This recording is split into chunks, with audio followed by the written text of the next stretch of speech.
विमल बहुत परेशान था। उसे समझ में नहीं आ रहा था कि वो इस परिस्थिति से कैसे निपटे। वो अपनी माँ को बहुत चाहता था, किंतु उसकी पत्नी और बच्चे उसकी माँ से बहुत दूर भागते थे, क्योंकि उसकी माँ की एक आंख नहीं थी, साथ ही उसकी कमर भी 90 अंश पर झुकी थी। वैसे वह अपना काम सब खुद कर लेती है, किंतु फिर भी वो उसकी पत्नी और बच्चों के लिए हमेशा खटकती है। दादी, आप ऊपर के कमरे में जाओ, मेरे दोस्त आ रहे हैं, विमल के बेटे अखिल ने बड़े बेरुखी से कहा। पर बेटा, मैं तो यहाँ बहुत दूर बैठी हूँ, विमल की माँ ने बहुत प्यार से कहा। नहीं, आप उनके सामने मत रहो, वो मुझे चिढ़ाते हैं, अखिल ने जोर से डांटते हुए कहा। क्या हुआ अखिल, क्यों चिल्ला रहे हो? विमल की पत्नी कामनी ने किचन से ही आवाज लगाई। देखो ना माँ, ये दादी यही ड्राइंग रूम में बैठी हैं और मेरे दोस्त आ रहे हैं, अखिल ने शिकायत भरे लहजे में कहा। माँ जी, आप ऊपर चली जाओ, क्यों हम लोगों को लजवाती हो? कामनी ने बेटे का पक्ष लेते हुए कहा। बेचारी सरस्वती चुपचाप उठकर जीने के सहारे ऊपर जाने लगी। कमर झुकी होने के कारण उन्हें ऊपर चढ़ने में बहुत परेशानी हो रही थी, किंतु वो पूरी ताकत से ऊपर के एक अकेले कोने वाले कमरे में जाकर बैठ गईं। विमल बाजू के कमरे से सब सुन रहा था। उसे कष्ट हो रहा था कि उसकी माँ को अपमानित होना पड़ रहा है, किंतु वो असहाय था। अगर वो कुछ कहता है तो पत्नी और बच्चे उसका विरोध करने लगते हैं। वो एक प्रशासनिक अधिकारी था, उसका सामाजिक स्तर बहुत ऊंचा था, उसका ससुराल भी एक उच्च घराने का था। वह चुपचाप इस तरह हर दिन अपनी माँ को अपमानित होते देखता रहता था। रात को विमल की पत्नी ने कहा, देखो जी, अब कुछ करो। कल कलेक्टर साहब की पत्नी आई थी। माँ जी अपनी देशी धुन धारा में उनसे मिली। मुझे बहुत शर्म आ रही थी, बताते हुए कि ये मेरी सास हैं। मैंने कह दिया कि दूर की रिश्तेदार हैं, इलाज कराने आई हैं। विमल को रोना आ गया, किंतु फिर भी वह चुप रहा। उसे समझ में नहीं आ रहा था कि वो क्या करे। अपने बेटे की मन स्थिति को सरस्वती अच्छी तरह से जानती थी और बेटे को कोई कष्ट न हो इसलिए वो हर बात को चुपचाप सह लेती थी। विमल बहुत उदास रहने लगा। एक तरफ परिवार और सामाजिक स्तर पर जीने की प्रतिबद्धता थी, तो दूसरी ओर माँ। आखिर माँ से अपने बेटे की यह हालत नहीं देखी गई। एक दिन उसने अपने बेटे से कहा, विमल बहुत दिन हो गए हैं, मैं अपने गांव जाना चाहती हूँ। मुझे वहां पहुंचा दो, मेरा यहाँ मन नहीं ला रहा। किंतु माँ, वहां तो कोई नहीं है, तुम्हारी देखभाल कौन करेगा? विमल ने आश्चर्य से पूछा। अरे, सब गांव वाले तो हैं और वो तुम्हारे मामा जी तो उसी गांव में रहते हैं और फिर हम सारी व्यवस्थाएं कर आएंगे न। कामनी को तो जैसे मन की मुराद मिल गई हो। हाँ बेटा, बहू सही कह रही है, सरस्वती ने लंबी सांस लेते हुए कहा। विमल जानता था कि गांव में मां की देखभाल करने वाला कोई नहीं है, लेकिन अपनी पत्नी की जिद के कारण वह अपनी मां को गांव छोड़ने पर विवश हो गया।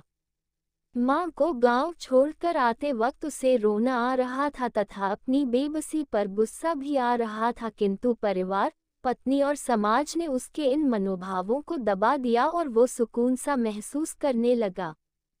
कुछ दिनों के बाद उसके चाचा, जो अमेरिका में रहते थे, आने वाले थे। जब विमल बहुत छोटा था, उसके पिता जीवित थे तब वो भारत आए थे और उसके बाद वो अब भारत आने वाले थे। पूरा परिवार और आस पड़ोस बहुत उत्साहित था। अमेरिका से विमल के डॉक्टर चाचा आ रहे थे। डॉक्टर रमेश ने जैसे ही घर में कदम रखा, सबने मिलकर बहुत उत्साह से उनका स्वागत किया। क्यों विमल भाभी नहीं दिख रही, कहाँ हैं? डॉक्टर रमेश ने उत्सुकतापूर्वक पूछा। जी, वो गांव में रहती हैं, यहाँ उनका मन नहीं लगा, कामनी ने सपाट लहजे में उत्तर दिया। डॉक्टर रमेश ने विमल की ओर देखा तो विमल ने अपनी आंखें झुका लीं। डॉक्टर रमेश सब समझ गए। बोले, कल हम भाभी से मिलने गांव चलेंगे सब लोग। दूसरे दिन सभी लोग गांव के घर में पहुंचे। देखा कि सरस्वती को बहुत तेज बुखार है और वो पलंग पर असहाय पड़ी है। डॉक्टर रमेश दौड़कर सरस्वती के पास गए। उनके पैर छूकर रोने लगे। सरस्वती की ये हालत उनकी कल्पना से परे थी। वाह बेटा विमल, तूने तो नाम उजागर कर दिया। अपनी माँ की ये हालत देखकर तुझे तो शर्म भी नहीं आ रही होगी। डॉक्टर रमेश ने विमल को लगभग डांटते हुए कहा। नहीं देवर जी, विमल का कोई दोष नहीं है। मैं खुद गांव आई थी। सरस्वती ने अपने बेटे का बचाव किया। मुझे सब पता चल गया भाभी, आप चुप रहो। क्यों बहू, तुम्हें अपनी सास की कुरूपता पसंद नहीं है? समाज में तुम्हें नीचा देखना पड़ता है ना? डॉक्टर रमेश ने कामनी की ओर गुस्से से देखा। कामनी निरुत्तर होकर विमल को देखने लगी। आज तुम जिस सामाजिक स्तर पर हो, वो इन्हीं के संघर्षों की देन है। और बेटा विमल, तुम्हें शायद मालूम न हो कि बचपन में जब तुम 1 साल के थे तब छत से नीचे गिरने के कारण तुम्हारी एक आंख फूट गई थी और तुम्हारी रीढ़ की हड्डी में भी समस्या थी। तब तुम्हारी इस कुरूप माँ ने अपनी एक आंख और अपना बोन मेरो तुम्हें देकर इतना सुंदर स्वरूप दिया था। कामनी बेटा, इतने सालों तक संघर्ष करके बेटे को प्रशासनिक अधिकारी बनाने वाली इस संघर्षशील औरत की तुम लोगों ने यह दशा कर दी। तुम्हें ईश्वर कभी माफ नहीं करेगा। डॉक्टर रमेश की आंखों से अश्रु जलधारा बह रही थी। अब भाभी, आप मेरे साथ अमेरिका जाएंगी।